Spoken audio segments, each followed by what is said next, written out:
ঝলক জাগে তোমার সঙ্গ পেলেই কেন দেহ শিউরে ওঠে। এই গান শুনে বলো আদিত্যকে নিয়ে আমার বাবা উঠোনে ঘুরতে বের হয়েছে। এসে দেখি আমি এখানে বাবা আদিত্যকে নিয়ে কাঁধে নিয়ে ঘুরতেছে। দেখতে পাচ্ছেন, আসলে দাদু নাতনির ভালোবাসা এরকমই হয়। আদিত্যকে কাঁধে নিলে আদিত্য অনেক অনেক খুশি হয়। নমস্কার বন্ধুরা, আমার চ্যানেলে অনেক অনেক স্বাগত জানাই। তো বন্ধুরা, আপনারা আশা করি অনেক অনেক ভালো আছেন। আমি অনেক ভালো আছি, আমার বেবিরা অনেক ভালো আছে। তো বন্ধুরা, প্রত্যেকবারের মতো আরেকটা ছোট্ট ব্লগ নিয়ে চলে এসেছি। আজকে ব্লগের সঙ্গে দারুণ একটা চিংড়ি মাছের রেসিপিও রয়েছে। আশা করি এই ভিডিওটি আপনাদের অনেক অনেক ভালো লাগবে। দেখতে পাচ্ছেন আদিত্য আমার বাবার সঙ্গে খেলতেছে।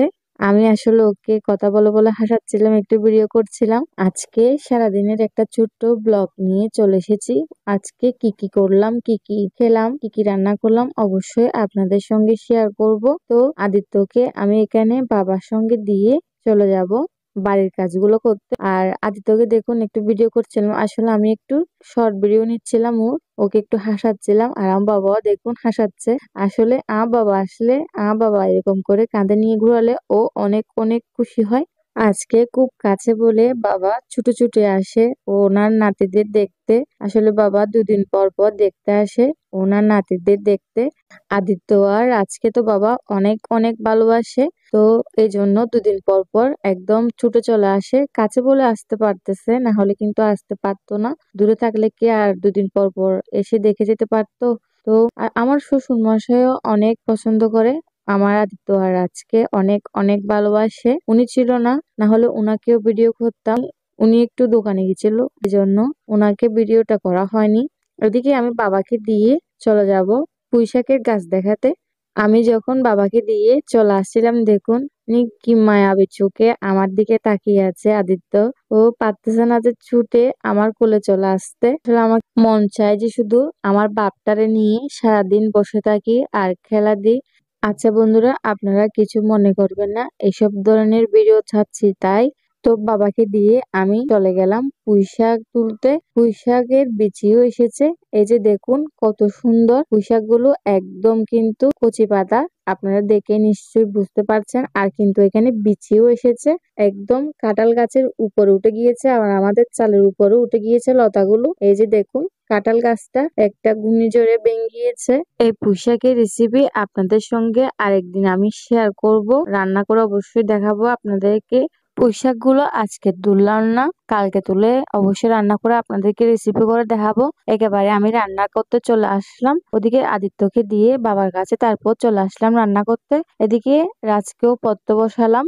আর আজকে রান্না করছি চিংড়ি মাছের মালাইকারি। তো চিংড়ি মাছের মালাইকারি কে কে খেতে পছন্দ করেন অবশ্যই কমেন্ট করে জানাবেন।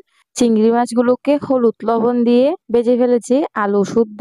তো আরেকদিকে আমি তেল গরম করে ওইখানে রসুন বাটা, আদা বাটা, তারপর হচ্ছে নারকেল বাটা দিয়ে ভালো করে ভেজে ফেলেছি। পেঁয়াজগুলো হালকা লাল করে নিয়ে আবার একে একে গুঁড়ো মশলা গুঁড়ো দিয়ে দিলাম, ভালো করে কষিয়ে তারপর আমি এখানে জল দিয়ে দিব। এখানে আমি বেশি কিছু ব্যবহার করিনি। গুঁড়ো মশলা বলতে এখানে হলুদ, লবণ, মরিচের গুঁড়া, জিরা বাটা, ব্যাস এগুলো দিয়ে আমি ভালো করে কষিয়ে নিয়ে তারপর পানি দিয়ে দিয়েছি। এখানে আমি চিংড়ি মাছ আর আলু ভাজাগুলো দিয়ে দিয়েছি। দিয়ে তারপর চলে আসলাম। আদিত্য কি করতেছে, আদিত্যকে দেখুন খেলতে দিয়েছি আর ওর সাথে দুষ্টুমিও করতেছি। ও একলা একলা খেলছিল। আসলে আমার বাবা ওকে রেখে একটু দোকানের দিকে গিয়েছে আর ও বমিও করছিল, প্রস্রাবও করছিল, তাই ওকে ভালো করে চেঞ্জ করে দিয়ে ওকে খেলতে দিয়ে তারপর রান্না করতে আমি আবার চলে যাব। এদিকে দেখুন ওকে একটু হাসাচ্ছিলাম, ওর সাথে বসে বসে একটু খেলছিলাম আমিও।